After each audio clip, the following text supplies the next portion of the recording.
Friends, welcome to my YouTube channel SP math classes में। तो viewers, हम बात करने वाले हैं बीएड एंट्रेंस एग्ज़ाम 2022 आप लोगों का 6 जुलाई को होने वाला एग्ज़ाम को लेकर के क्या क्या सावधानियां आपको बरतना है, किन किन मुख्य बिंदुओं पर आपको ध्यान देना है, तो हम उस पर बात करेंगे। पहला आपको बात करेंगे कि रिजल्ट में 5 गलती जिससे नहीं मिलते गवर्नमेंट कॉलेज। व्यूअर्स, जो 5 गलती क्या कर देते हैं कि जिनकी वजह से उनके रिजल्ट गड़बड़ा जाते हैं और उन्हें गवर्नमेंट कॉलेज नहीं मिल पाते हैं, तो हम उस पर बात करेंगे। उसमें पहली कमी जो होती है क्या होती है कि छात्र ओएमआर को सही तरीके से नहीं भरते हैं। आपको ओएमआर सीट को बहुत ही सावधानी पूर्वक जो है कि भरना चाहिए।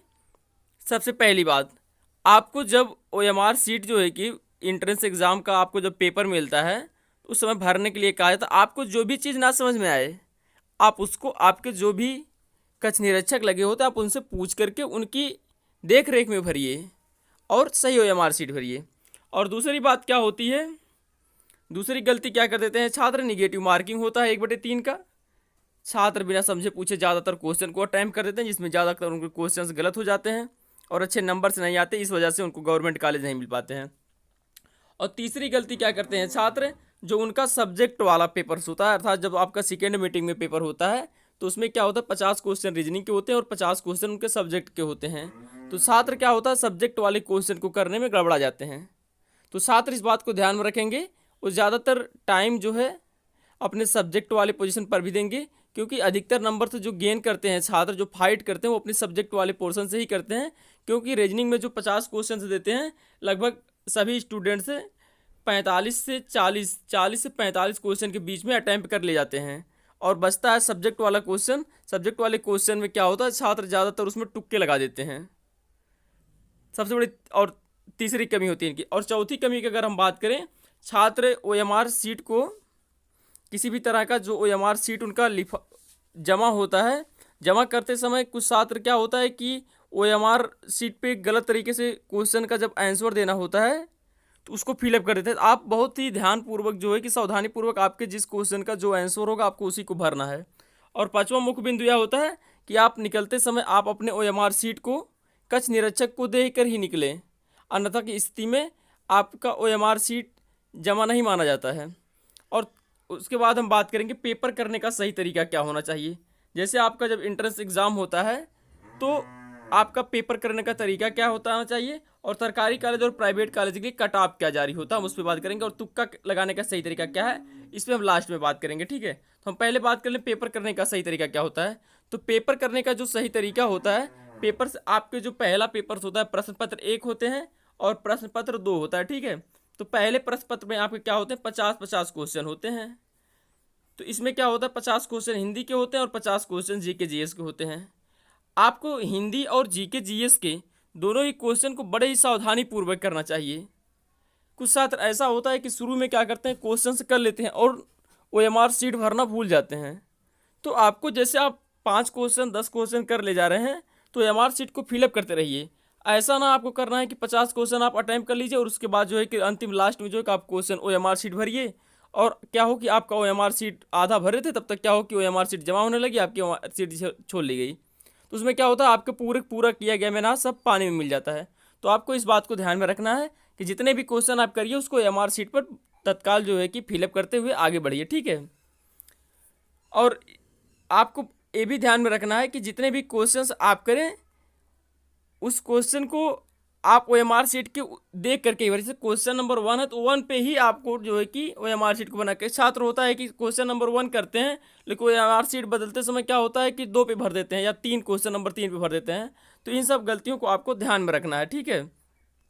और उसके बाद हम बात करेंगे सरकारी कॉलेज और प्राइवेट कॉलेज के लिए कट ऑफ क्या होनी चाहिए, ठीक है। तो अगर हम यही बात करें कट ऑफ की जो होता है कि कैटेगरी वाइज मिलता है। जनरल के होते हैं, हम पहले जनरल की बात कर लेते हैं कितने पर मिल सकता है गवर्नमेंट कॉलेज। तो जनरल के जो छात्र हैं इनके कितनों कम अगर आपका आना चाहिए, अगर आपका 270 से प्लस है तो आप श्योर रहिए कि आपको गवर्नमेंट कॉलेज मिल जाएगा। अगर आप 270 ला दे रहे हैं, अगर यहीं पे आप 200, अगर यहीं हम बात करें ओबीसी के छात्र, तो ओबीसी के छात्र भी इस बात को ध्यान में रखें कि अगर 280 तक उनका कट ऑफ जा सकता है, 270 से ऊपर रहेगा उनका 280, 285, 290 के बीच जो है कि ओबीसी का कट ऑफ जा सकता है। अगर हम एससी की बात करें, एससी की कट ऑफ क्या होगी, हम जो है कट ऑफ बता रहे हैं आपको गवर्नमेंट कॉलेज की कट ऑफ बता रहे हैं, ना कि प्राइवेट कॉलेज की, ठीक है। तो यहाँ पे अगर हम एससी की बात करें तो एससी की जो कट ऑफ हो सकती है ये लगभग 200 से 220 से लेकर के 230 तक इनकी कट ऑफ रहने वाली होगी। अगर हमें एसटी की बात करें तो एसटी का 200 के आसपास जिन छात्रों का रहेगा उनको जो है गवर्नमेंट कॉलेज मिल सकता है। अगर हम एक बात करें प्राइवेट कॉलेज की, प्राइवेट कॉलेज में अगर आप किसी भी कैटेगरी के हैं, किसी भी कैटेगरी के हैं, आपके जो है 10 से 20 मार्क भी आते हैं तो आपको प्राइवेट कॉलेज जो है आपको मिल जाएगा। 10-20 नंबर से ही आ जाते हैं। आपके 0 अंक हैं, 0 अंक नहीं, माइनस में भी कुछ छात्रों के अंक थे, नेगेटिव में अंक थे, उसके बाद भी उन छात्रों को जो है कि प्राइवेट में सीटें मिल गई थी। लेकिन अब मन चाहे सीटें नहीं मिलती हैं, उनको देखना पड़ता है कि कहाँ पे सीट खाली है, कहाँ पे नहीं होता है, ठीक है। इस बात को आप ध्यान में रखेंगे। अब यही बात करें कि तुक्का लगाने का सही तरीका क्या होगा, तो देखिए आपको तुक्का लगाने के लिए इसमें क्या होता है कि आपके 1/3 माइनस मार्किंग है, ठीक है। और आपका जो है कि अगर एक क्वेश्चन आप गलत करते हैं, 3 क्वेश्चन अगर आप गलत करते हैं तो एक सही क्वेश्चन का अंक आपको काट लिया जाएगा, ठीक। इस बात को आप समझ लीजिए। तो तुक्का मारने का इसमें कोई सवाल नहीं है। ये बीएड एंट्रेंस है, इसके अंदर अगर तुक्का अगर आपको लगाना है तो बहुत ही सोच समझ के लगाइए। जैसे हाँ, तुक्का लगाने का सही तरीका जो होता है, जैसे आप अगर जैसे 4 ऑप्शन दिए, 1, 2 और 3 और 4, अर्थात 1, 2 और 3 और 4 ऑप्शन दिए हैं, तो आप ऑप्शन को पहले ढूंढिए कौन सा नहीं हो सकता है। जैसे पहला नहीं होगा, ठीक है, दूसरा नहीं होगा, अब तीसरा और चौथे में होने की संभावना है, या तीसरा होगा या चौथा होगा, वहाँ पे आप तुक्का एक लगा सकते हैं। वहाँ आप तुक्का लगाएंगे तो 50% सही होने की उम्मीद रहेगा, तो वहाँ आपका तुक्का काम कर सकता है। ऐसे प्रश्नों के लिए आप तुक्का लगा सकते हैं।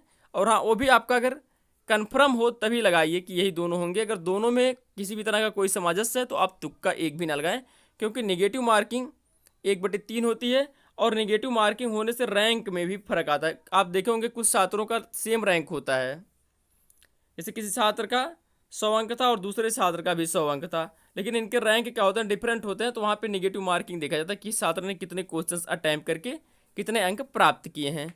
तो गाइस, हम आशा करते हैं बीएड एंट्रेंस संबंधित आपको जो भी जानकारी देना था हमने दे दिया है। अगर आपको किसी भी तरह का गवर्नमेंट कॉलेज या प्राइवेट कॉलेज संबंधित किसी भी तरह का कोई भी डाउट आता है आपको बीएड एंट्रेंस एग्जाम को लेकर के, तो आप कमेंट्स बॉक्स में कमेंट करिएगा। आपके कमेंट्स का जो है कि विद इन 20 आवर्स रिप्लाई दे दिया जाएगा। तब तक के लिए जय हिंद, जय भारत।